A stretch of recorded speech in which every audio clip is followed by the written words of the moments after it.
So good evening, everybody, and thank you for joining us this evening. Clinics have reopened, safety protocols have been observed more than ever, and we are back to business. Aesthetic Medicine has been releasing a magazine once in every 2 months with news and updates from the aesthetics community. Our most recent edition focused on the theme Back to Business, and the panelists who join me in this evening have also been featured in the magazine.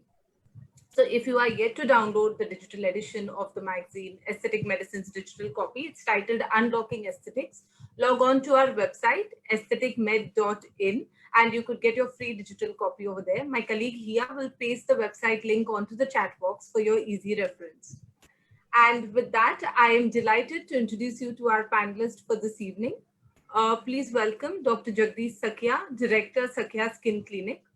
On receiving his medical degree in dermatology, Dr. Jagdish Sakhia worked towards establishing himself in the field of aesthetic and cosmetic dermatology.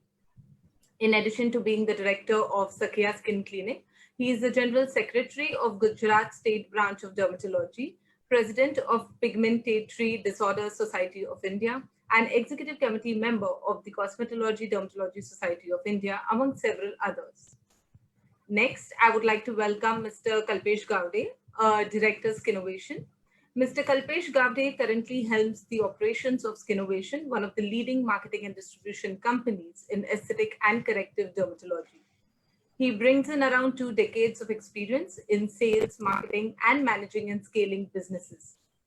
He aims to help medical professionals in the field of aesthetic dermatology with cutting-edge solutions that fit seamlessly. Next, please welcome Dr. Medha Bhave, plastic surgeon, laser cosmesis, and MS DNB General Surgery, MCH and DNB Plastic Surgery. Dr. Medha Bhave is a plastic surgeon with special interest in cosmetic surgery. She is the founder director of Nitin Specialty Clinic, Laser Cosmesis, and Param Hospital and ICU. She has special interest in liposuction and body contouring. Also joining us on the panel today is Dr. Rajesh Nair, the founder of Skincare Specialty Center. Drawing on more than 20 years of experience practicing the art of cosmetology, Dr. Rajesh Nair is a super specialist in the field. Through his clinic in Thiruvananthapuram, he offers an array of treatments from facial and body contouring procedures to botulinum toxin lasers, peels, hair restoration, facelifts, liquid fillers, and more.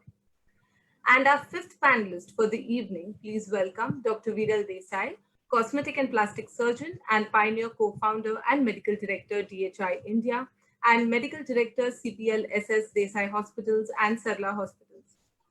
Dr. Viral Desai is a board certified surgeon, MCH and DNB in cosmetic and plastic surgery. He is a member of the International Society of Aesthetic Plastic Surgery, Association of Plastic Surgeons of India, and Indian Association of Aesthetic Plastic Surgeons, among several others. And I am Shriyal Sethumadhavan, the Executive Editor of Aesthetic Medicine India and the moderator for this panel discussion. I would once again like to thank all our panelists for joining us this evening. Definitely looking forward to an insightful discussion. A quick update for everybody. This coming Tuesday, which is September 8th at 7 p.m. India time, we are organizing a virtual global panel discussion on non-surgical modalities for face and body contouring. It is part of a 3-day online event. To know more about our global event and related sessions, log on to professionalbeauty.world for registrations. Here, if you could again just key the site onto the chat box so that it's easy for all our participants to log on to there. And a request to all my participants, if you have any questions for our panelists who've joined us on today's session, please key them into the chat box. We would be really happy to take them up at the end of the session. Especially participants who are joining us on Zoom, please maintain yourselves as mute and keep your videos off so that we can ensure an uninterrupted and smooth panel discussion. And with that, I move straight into our topic of discussion for today, back to business. It's great to see that most of my panelists have joined me from their clinics, from their offices, and I think that's a very good feel of just being back to business. To begin with, let's go to a rewind back to say 3 to 4 months back when the lockdown was announced. It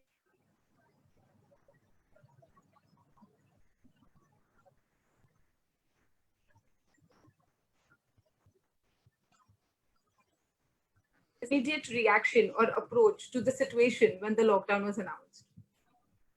Shriyal, can you please repeat once again? We missed upon it. Can you hear me now? Yep. Yeah.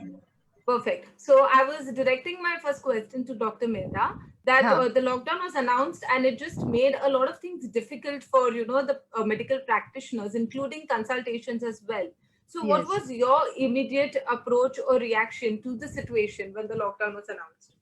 My reaction obviously was a jolt, and I had to overcome disbelief because it is the first pandemic we have ever encountered, and it is such a compelling thing. And in my personal experience, it was worse because I had just operated on an overseas patient who had come from UK, who was telling me about the terrible things that were happening there. And within about a week the national lockdown was announced. Within next week the flights were cancelled. So suddenly I was pushed into taking a firm stand, and I had to cancel the consultations, and I had to actually oversee my own monitoring, and I had to keep in touch with the patient. Right. Dr. Rajesh, how was it for you? Pardon me? Yes. Yeah. Yes, ma'am. Yes, that was a shock to us, and as everyone, we also went in on. I went back foot. We were batting very well, and then we had to go on back foot. We went back foot. We closed down the clinic. But then, as the doctor said, see, we had a lot of patients calling in. They had some allergic reactions, or then we did the procedure halfway through, and then they wanted to know what happened. So usually after the procedures, we tell the patients to come back after about 3 or 4 days. So they were unable to come. So what to do and all those things.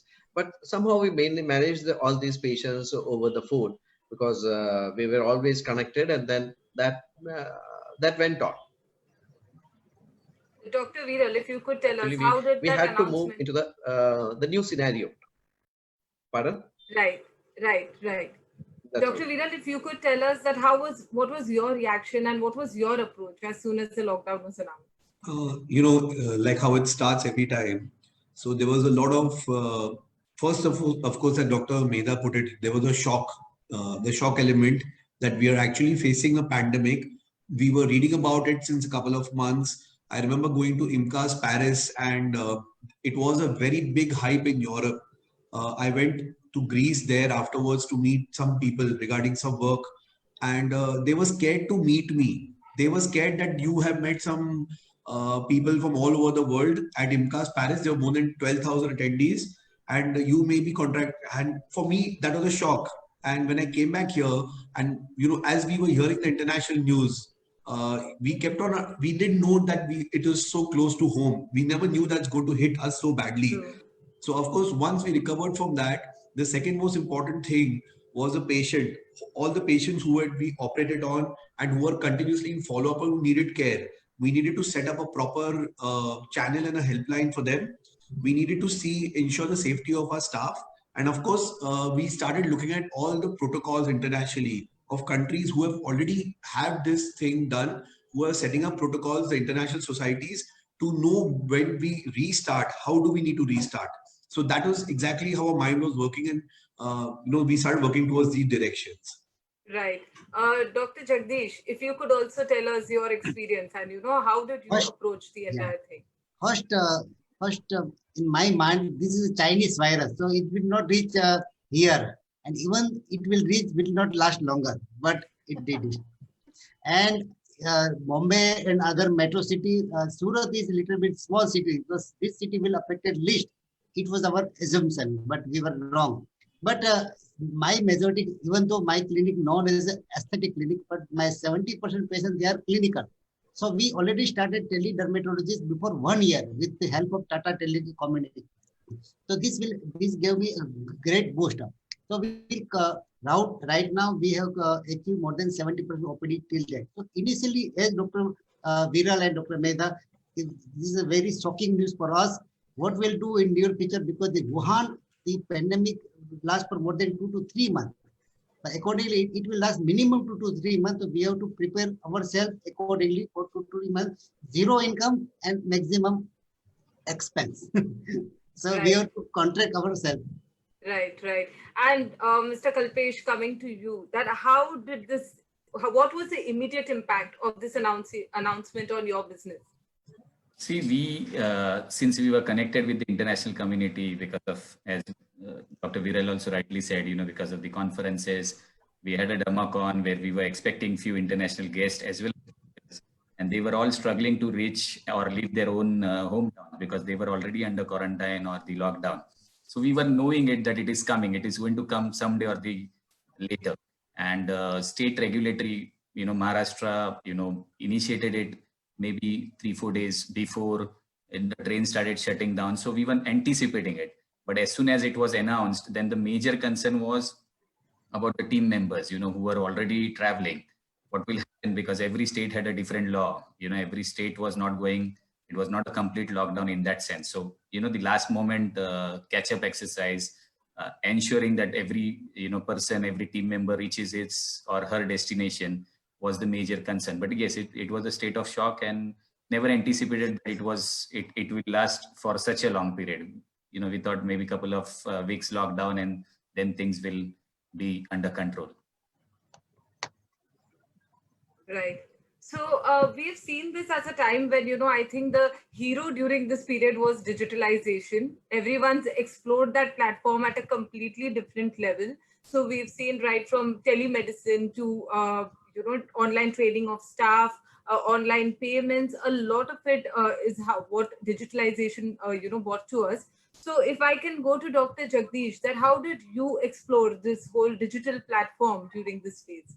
Yes, because we are using this digital platform since long, because we have more than 20 branches. So we already made some infrastructure for the consultation. And we are already regularly updating our staff. Staff training was every weekly we have staff training. And also we are educating our patients and patient relatives also. Because with this approach, I think we are able to give salary to our full salary to our staff throughout the period. That's why with clinical practice, with help of the teleconsultation, we'll be on the war. And we are still prepared. And during this tough time, we opened 2 clinics more during this corona pandemic. Yeah. So we'll prepare. I think this will last for, I think, one year. So 2000 up to 2021 August, we should prepare to face this virus. Right, right. So since you have so many number of clinics, again, digitally, how do you, ensure the functioning of these clinics now post the reopening? Yes, because we have software. It's a software-driven company. So we are high-end software we are using from the USA and with good backup. And we can expand up to 100 clinics on this software. So with this software, make me to survive in this great recession. But with electronic, and we have more than 40 people back team, 240 team members and 40 people, they are mainly IT teams. They are doing on behalf of me. Some are the regular and some are the outsourcing. With the help of this team, we can make it. Great, great. Also, Dr. Viral, coming to you on the same question, how did you utilize the whole digital platform during this period? As Dr. Sakya rightly mentioned, that everybody was already looking at the digital space, keenly or closely. And all of us have explored it, maybe not, of course, Dr. Sakya has really gone 2 steps beyond. But the first thing was telemedicine. Introduction of telemedicine, legalization was a big step. So to train ourselves, to train our staff, and of course to explain to the patient the benefits, if there was an inquiry, how to explain to them the benefits of telemedicine and how that can be incorporated.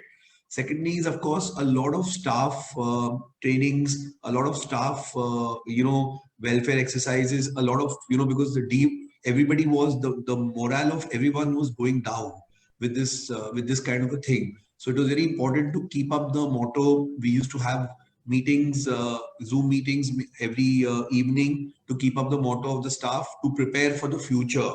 And of course, doing a lot of webinars, we educated ourselves. I think we had so many webinars going on, which was so educative. in every field. There was a time when we were attending 4 to 5 webinars a day. It was difficult to even cope up actually, but we could reach to people all over the world so easily. And even everyone in Europe and USA was sitting idle, as if I can put it, So they were more keen to teach during this period. That's what we did find. So I think in a way we use it to upgrade our own knowledge and our own understanding. So that is where it was very, very beneficial. Right. Mr. Kalpesh, also coming to you for, the whole devices segment, even if we have to, look at that, I think digital was a different platform for you to leverage at this point in time. So how did this segment, leverage the whole digitization opportunity? I wish I could have sent the device and then could have received online PM or a PayPal or something like that. But it's too far a dream right now. See, as Dr. Sakia said, okay, we were also tech savvy. We already had our apps on. We are among the first company to have digital social media active. But as Dr. Viral said, I mean, it was a kind of a silver lining that we could get more time for our customers in terms of adding value to them through webinars, through personal connect. And it also helped us to, utilize that time effectively for training our staff. And as Dr. Viral pointed out, Sakia Sahab rightly pointed out, it was more important for every one of us to motivate or to keep the morale high of those people, because, they are depending on us, they are looking forward or they are looking up to us. So that was the first thing we started doing it digitally, using Zoom platforms. And then the doctors, obviously, as Dr. Viral rightly said, at one point of time, there were so many webinars happening that, people were actually dying with boredom, because intentionally they were sitting ideal. Maybe they had more time. Even at a domestic audience, we could connect and add value to them in terms of technology. And luckily for us, we have a diversified portfolio. So as Dr. Sakia said, that actually bailed us out, because we are also dealing with cosmeceuticals. So telemedicine for doesn't make any sense, but certainly for dermocosmetics, doctors were able to still recommend those products, and the cycle was kept on. So we've seen that amid all this, as we speak of digitalization, on March 25th, the Board of Governors of the Medical Council of India and NITI Aayog, announced the telemedicine practice guidelines. And like, Dr. Viral and Dr. Jagdish did mention that, that platform was used in that direction as well. So now that we are coming back to our new normal, clinics have reopened and we're just, reinventing a whole approach. Do we see this community, the aesthetics community, continuing with the telemedicine approach? If I could get Dr. Rajesh to please share your, view on this. Yes, telemedicine is going to stay there for some time. I think people have got used to this. See, initially, even I never expected this to go for so long.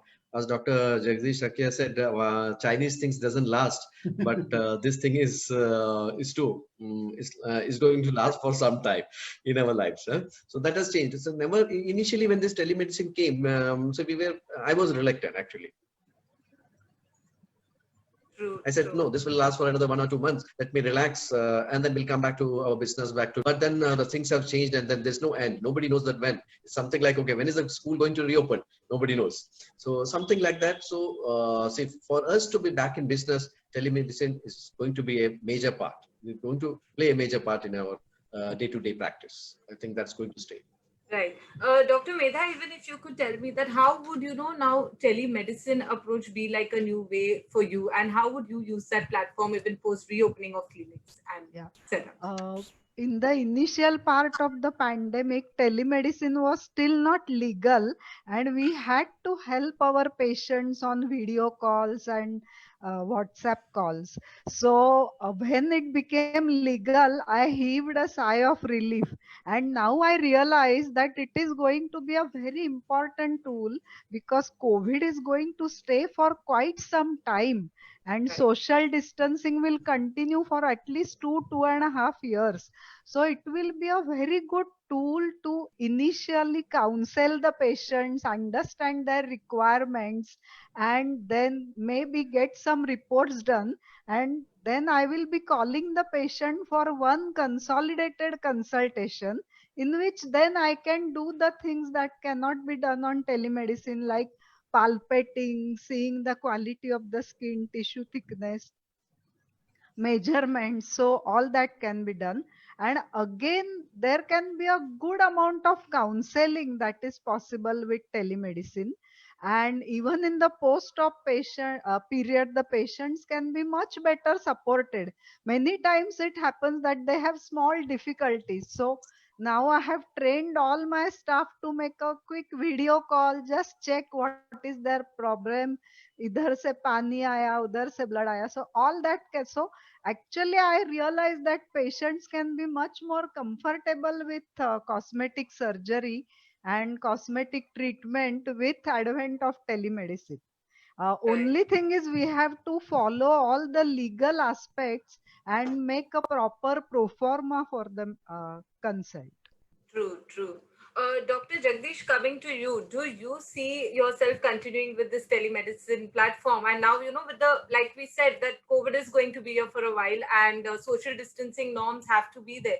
So does telemedicine still continue to remain that platform for you? Yes, I think I I 100% agree with Dr. Mehta.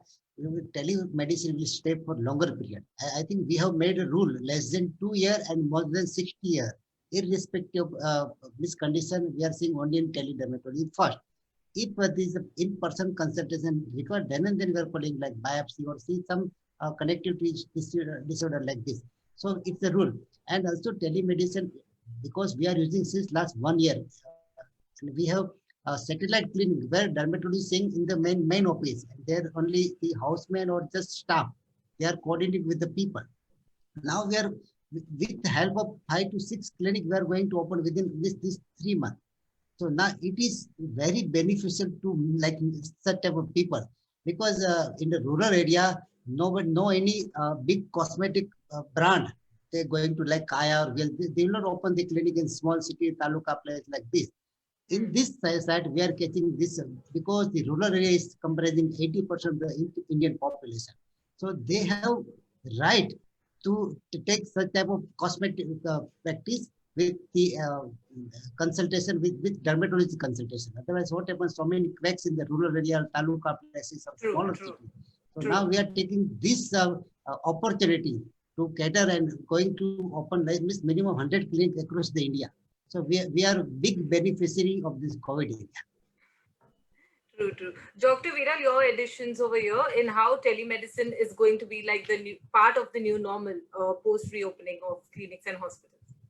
No, of course, as Dr. Sakya mentioned, it's a very beneficial tool when it comes, especially to a field like dermatology or some other field.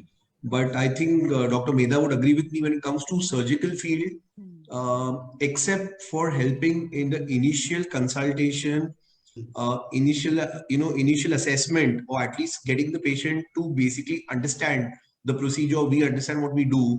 We cannot go ahead so easily with the surgery till we actually physically see the patient from the measurement, the fat depth, the skin quality.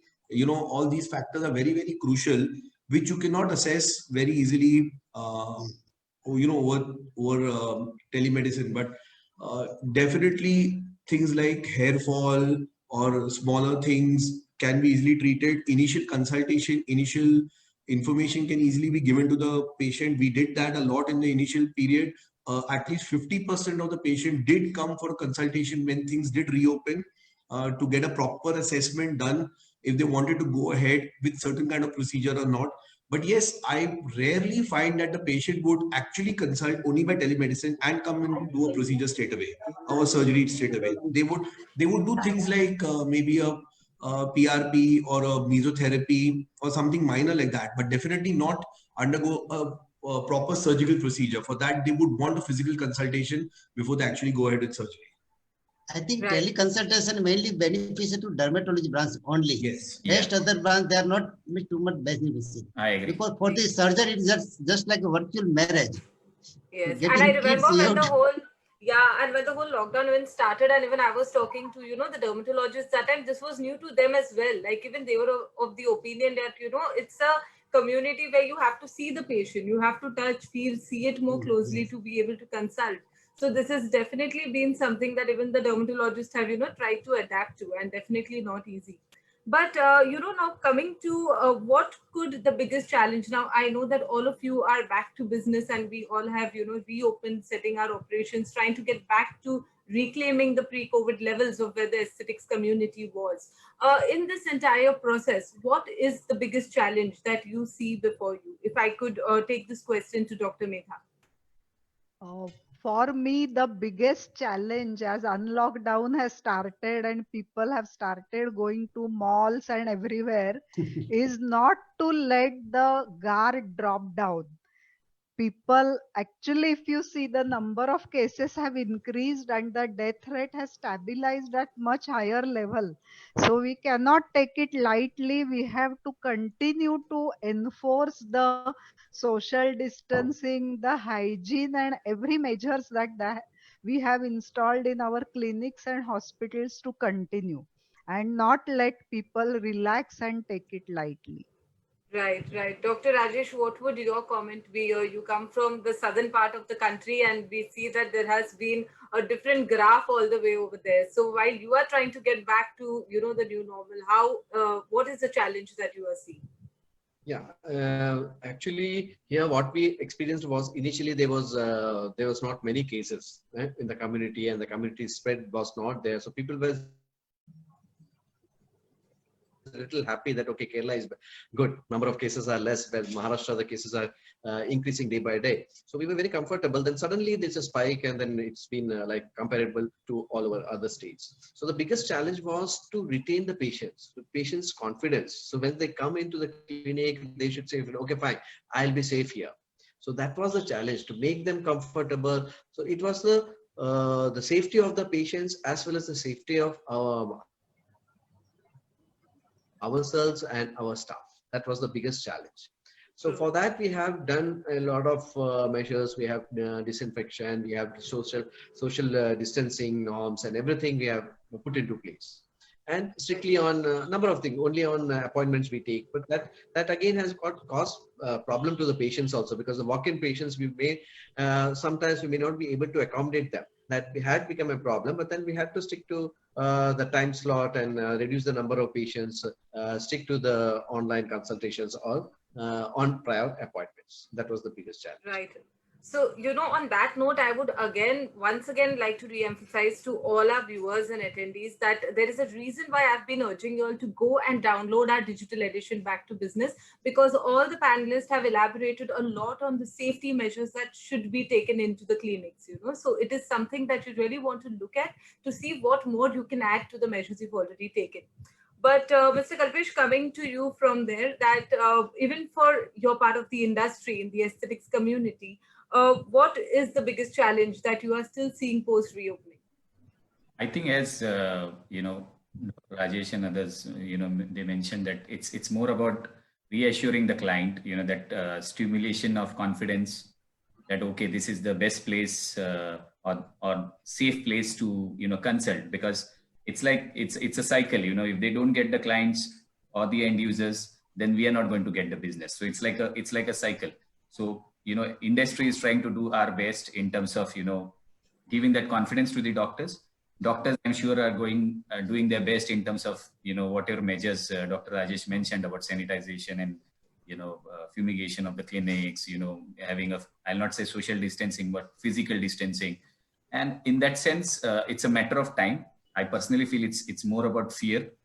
I also agree to Dr. Medha that yes, the mortality needs to be controlled, because if mortality controls, then there will be more people coming onto the streets and going to the clinics. So in that sense, we can only give the confidence right now to the people. We can reassure the end user that okay, this clinics has been good enough to look after them, their interest, and they are safe out there. As an industry, what we can do is we have been, assuring our client that whatever, even if they start their work during this pandemic situation, and now once they start their business, that we are there fighting this cause through the way of services. If their devices have gone down, we have been keen in, supporting them in that manner so that their work doesn't hamper. Because this is the critical time when somebody is restarting the operations, they should go full hog. There should not be any excuses left for them to, or roadblocks left to them that, okay, if this would have been there, I would have been better. True, true. Dr. Viral, what is the trend, or if I have to say that, which procedures are you seeing taking off, immediately once you reopen the clinic? Because like you all are mentioning, there is still some fear, there is still some resistance for people to come forth. But from just to understand from the surgeon's point of view, that which procedures do you see taking off in the immediate phase of reopening? See, when we started a clinic first in back in June, so we started off also thinking that we're not going to do any cases which were under general anesthesia. Okay. So that was one thing, because there are two main danger points. One is introduction of the virus into the closed atmosphere, and second is then the sterilization is to get it out. So we don't want to do any GA cases because the mortality is definitely much higher, and we have this data from other countries. We have this records. Second thing, so patients also wanted to come more for things which are fast and easy, like maybe injectables or PRP. And mostly we had existing clients who were already taking treatment, maybe for hair fall, who are continuing this treatment, who were the first ones to come because they experienced deterioration in their medical problems or conditions, and they were the ones who wanted to come. Procedures which were fairly simple in the terms of the care, like hair transplant, saw an immediate boom because they were done under local anesthesia. They didn't require the patient to be admitted, so that it could be done. But as we see further down, of course, besides a non-surgical procedure and minimally invasive, of course, hair transplant has picked up a lot, but things like liposuction, breast implant. So around end of July is when we started doing even general anesthesia cases, when we realized the more we realize that COVID is here to stay. We don't know for how long, but for a very, very long time. And as everybody says, live in the new normal. So we have to adapt. We have to continue living. We take up precautions and we continue. So I think now other procedures like liposuction, etc. have.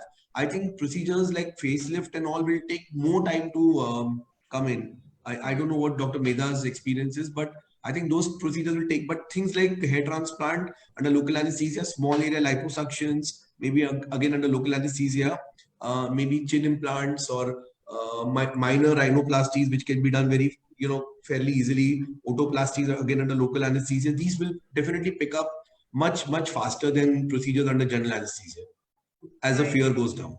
Right, right. Dr. Medha, would you want to add to that list, or? Actually, I would echo Viral's findings. Only thing I would like to add is we will encourage a staged approach. Previously we used to combine like abdominoplasty with breast implant, or a rhinoplasty with chin implant with something else. So that probably we will be discouraging, because the total safe operative time even under GA is said to be around 2 to 3 hours. So that will be the major change, that we will not be doing too many combined procedures in view of safety of the OT personnel as well as the patient, because under general anesthesia the patient's resistance goes down, and even if the patient is testing COVID negative, there are 30% false tests, and he may suddenly become positive after the operation, which is one thing that in aesthetic surgery we never want. There should be zero mortality in aesthetic surgery, because one such patient, it will really ruin not only your own practice but others' practice also. So Agreed, we agreed. have to Totally. break down it into multiple procedures. Yes, yes. Dr. Jagdish, if you can tell us for the, dermatologists that which treatments or what is your experience? What is the kind of consultations or treatments that are taking off in the reopening phase? Yes. Initially, after first lockdown, phase one, we already started with LHR, QC, and few pills only. So which taking minimum not taking more than 20-30 minutes. So doing in the part, if patient having full body hair removal, we do only hand this time. After 1 week, like we split the procedure, entire procedure in segment. Like the only we are doing LHR, QC, and pills. Nowadays, we are doing all dermatosurgery like fetal, even we are doing biopsy, sclerotherapy, even we are doing cryotherapy and all type of injectable. Right now we are doing all things with the due precaution, and we have more than 240 people in my staff. So touch wood, even Yes. though we are not we are not got any infection from our people. So even though in Ahmedabad I have 4 clinics and maximum load during that period, maximum cases more than 2,000, 3,000 cases in Ahmedabad. With that period, we have continued our clinic. And with safe approach, you can do everything. You need not to fear too much, but with due precaution, you can do all things. Because dermatology means patients also fear factor, because this is, as Dr. Vial says, it's a cosmetic practice. So we have to take due precaution. One case will only your practice, as Dr. Medas rightly said, will affect other practice as well. So with Right, safe right. approach, mask is the key things. N95, this sealed and proper sterilization. The very important part we should take care in each and every dermatologist clinic. Sure, sure.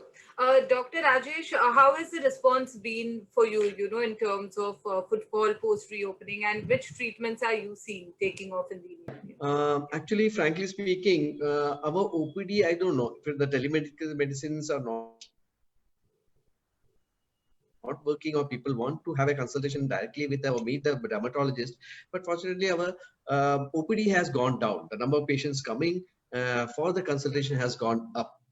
Similarly, what has happened is the procedures, what we do. So people come asking for the procedures like CO2 Fraxel lasers and cryolipolysis, which have CO2 Fraxel. We have a downtime. We have a downtime of 3 to 4 days. So because of the people are wearing masks now and they work from home and everybody sitting at home.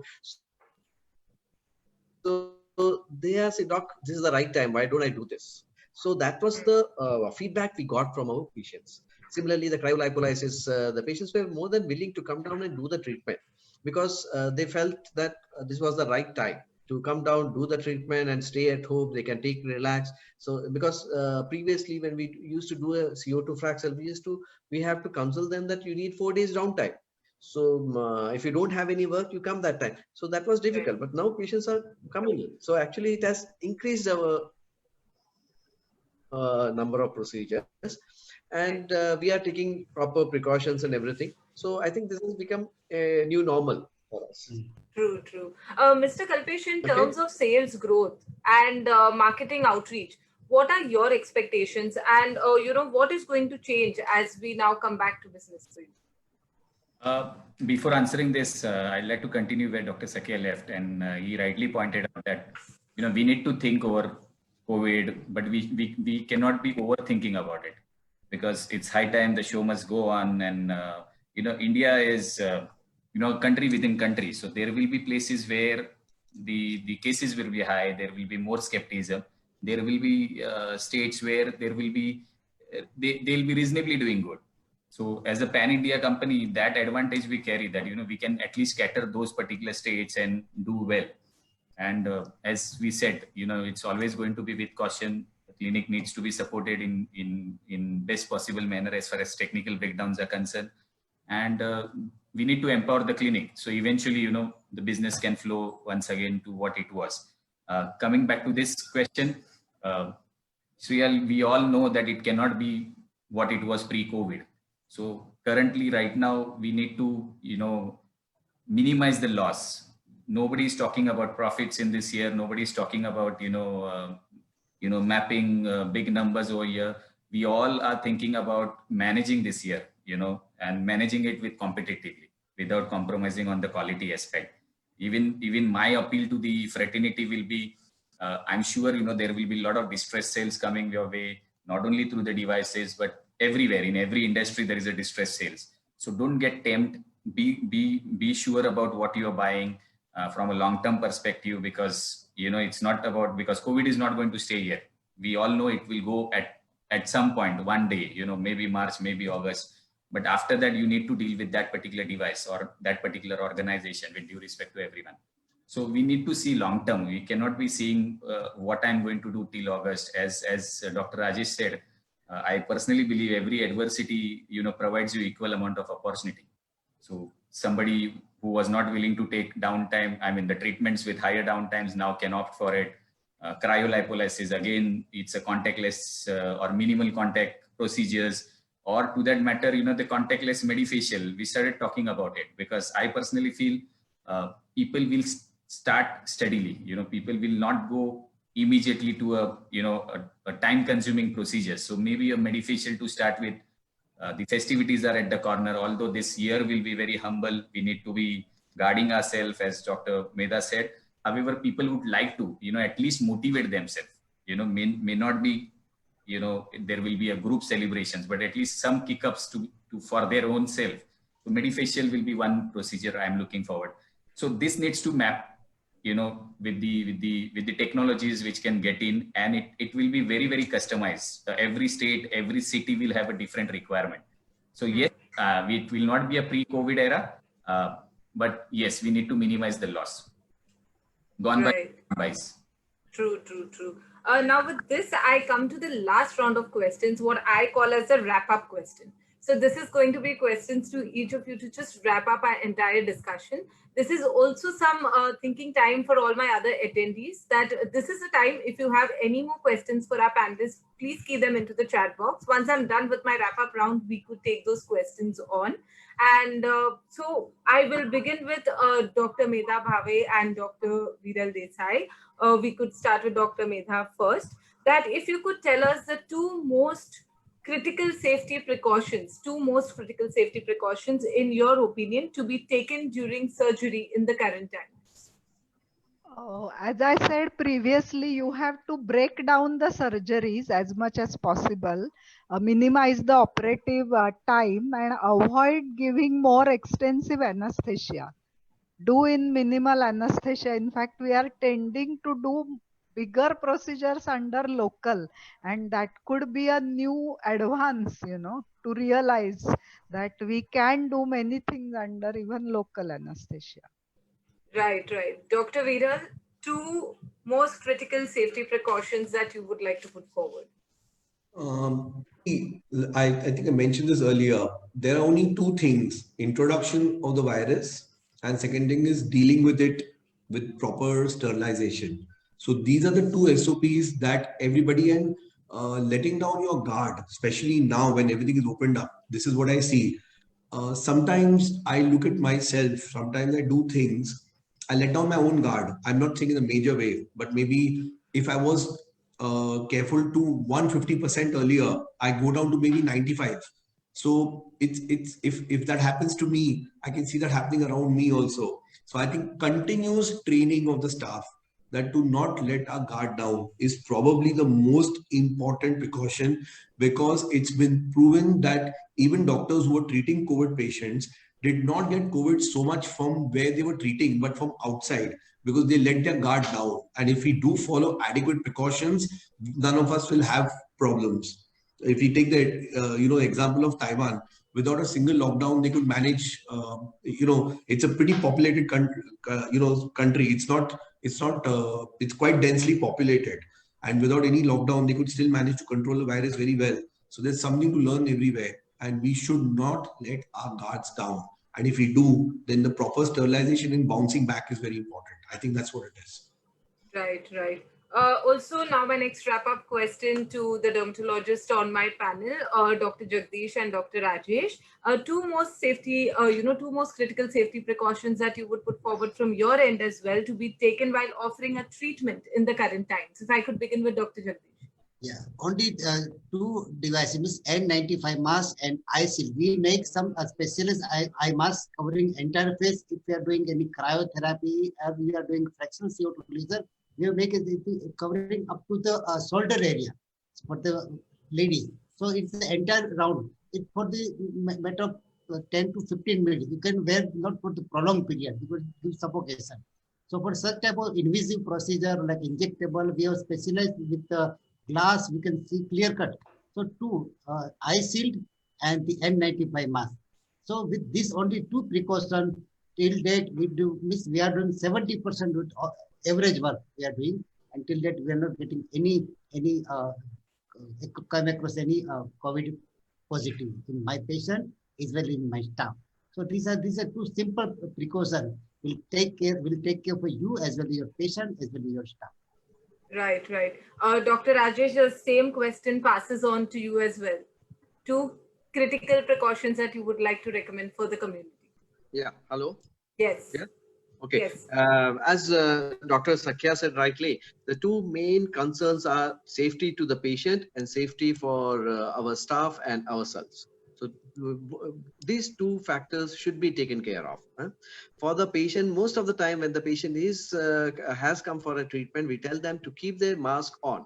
We never tell them to see. Most of the patient, what they do is they remove the mask or the mask is not properly applied. That makes a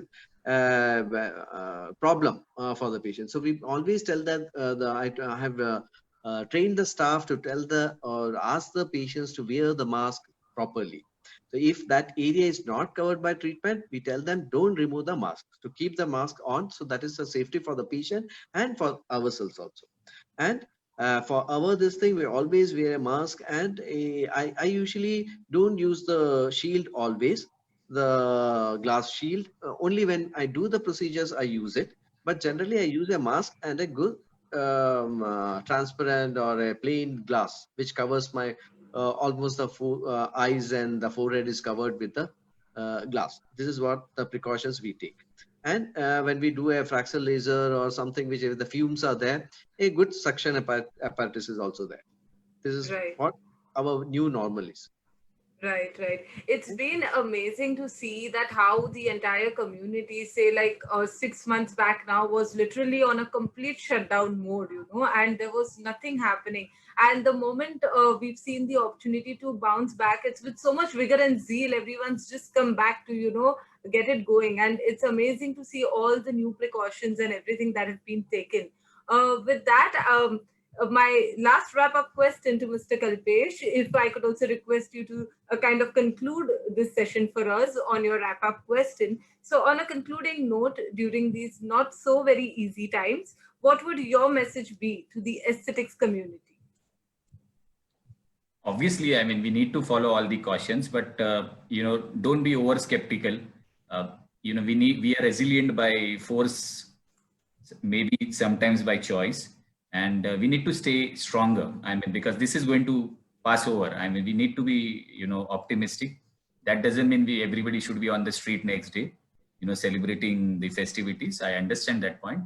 However, we need to stay strong and continue to be doing what we were doing. We cannot be compromising on the fundamentals.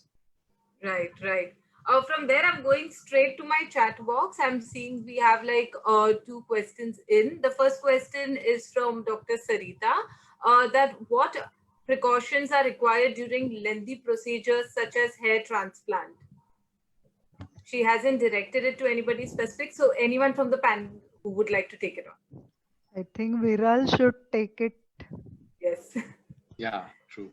Yes, Dr. Viral. Yeah, so it's what things we saw that first of all, we need to keep the patient contained in the hair transplant setup. We should not allow the patient to step out too much. We need to make sure that including the staff, the assistants, the doctors, everybody should try to operate with a minimal team. Don't try to have a very, very elaborate team. Try to have what is bare minimum, what is basic. Small precautions, avoid spraying. We've completely avoid spraying. I'm just giving you the overall picture, no spraying allowed. Wherever required, where there's bleeding or scabs or something, use gauze and, of course, PPE kits, face shield, mask is mandatory. Preferably respiratory mask is important. Patient to wear mask is also very, very important. Patient should try and keep it on. It's very difficult, especially when he's in the in the prone position, because he's looking down through a hole, and it's going to be very difficult for him to do it. Pre-operative COVID testing is mandatory. We do it 2 days before the surgery, and we ask the patient the moment the testing is done to stay at home and not have any interaction with anybody, to isolate himself before he comes here. Preferably, we try to now keep the patient for 1 day. Of course, we have a facility where we can keep overnight, so we do. Don't use mortar. Motorized extractions have been proved more aerosols are generated. So don't use mortar, use manual punches. Luckily, we've been doing manual punches from the beginning, so it's easier for us to adapt. But even ISHRS guidelines have said that manual is safer than mortar in these cases. Also, of course, I've mentioned about no sprays. We have all of us doing hair transplants know how much we have a habit of spraying continuously normal saline to get to clean the area. This is something we need to completely keep away from. So these are kind of just the overall pictures how we try to perform the cases. So we only have 2 assistants and 1 doctor. Don't try to have a very elaborate team. Just today itself, I had a patient who consulted me, and I told him about the mandatory COVID testing 2 days before. He said, why don't do you get yourself tested 2 days before also? And I said, if we perform surgeries every day, do you want me to test myself every day? Maybe we should test ourselves once in 6 weeks or 2 months is enough. But do we need to do test every single day? And I said, it's not even mandatory. We should only test ourselves if we are symptomatic or we expose. So, the IPL bio bubble, I think we all would have read about it, the bio bubble concept. When the operating team and the supportive staff should be as isolated from the outside world as possible.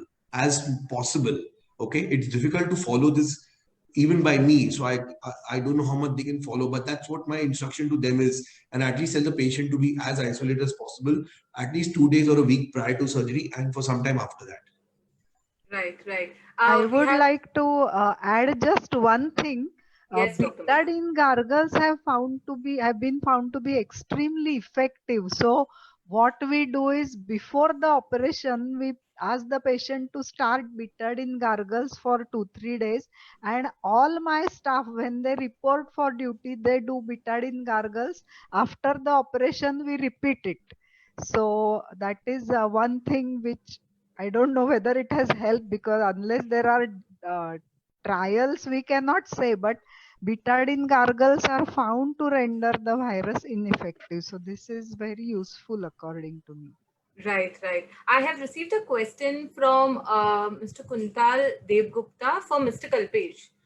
The question is, how do you see the device industry post-COVID? And as a lot of companies are, closing and wrapping operations, what would be your suggestions for companies to survive this period? Kuntan has also mentioned the market in US and few European markets are back to business with better results than 2019. So do you see a V-shaped curve for the device market? A long question. Yes. But I'll be crisp. See, I mean, India is still evolving country. Last 20 years, we have been into this industry, aesthetic industry, I mean to say. But the amount of growth what we was expecting has not been yet achieved. And a lot of things been still unorganized. On the contrary, we have to see that how the clients can reach to the clinics. I mean, if they start reaching to the clinics, more procedures happening, there will be business. There is no need to shut down. I mean, it's a phase. We need to fight it out together. On the other hand, we also look forward for the support from the community, the medical fraternity, to again, focus on the quality devices, quality people, because if they don't buy the quality device, quality people will not be left in the industry. And likewise, the distribution companies. So it's a small world right now. We need them, they need us, and we need to be, mutually growing and coming out of this pandemic scenario. I hope I. Yeah. Yes, thank you so much. On that note, I would also like to add what aesthetic medicine has been doing. We've been trying to, bridge this gap between this entire community and, support from our end also in growing businesses. And that's what all our other events also focus on. I would again like to mention our global event next week. It's a 3-day long thing. Please log on to professionalbeauty.world, especially for the aesthetic medicine community. It's going to be a lot of technical sessions. We have a session curated specifically for India as well on 8th of September.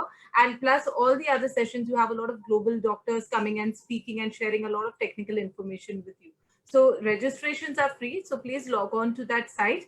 Another reminder, do not forget to download the aesthetic medicine digital copy from our website, aestheticmed.in. If you have missed any part of today's session, and if you joined in late, if you had a network glitch or anything, it's going to be available on our YouTube channel next week. You can go to YouTube and look for the Aesthetic Medicine India channel.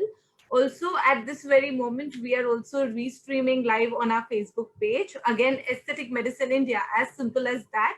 So you could get this session again on Facebook, you could get it on our YouTube channel, and you could get a lot more information into the magazine that I compiled with the help of all the doctors and companies like Skinnovation for you. So thank you once again, all our panelists, for this amazing discussion. I appreciate all your time that you all have put in despite a hectic schedule. And it was a pleasure to have you all here. Thank you for our participants for staying glued to the entire session. I trust it's been a very informative one that has kept you with us all through. And I will continue meeting you all virtually like I've been doing for the last 4 or 5 months. Till then, take care, stay safe, and I will see all of you soon. Thank you so much. It's pleasure, Shreya. Thank It you. was Thank you, pleasure. Shreya. Thank you, Shreya. Thank you. Thank you. Thank Have you. a good evening. Thank you, sir. Thank you. Bye.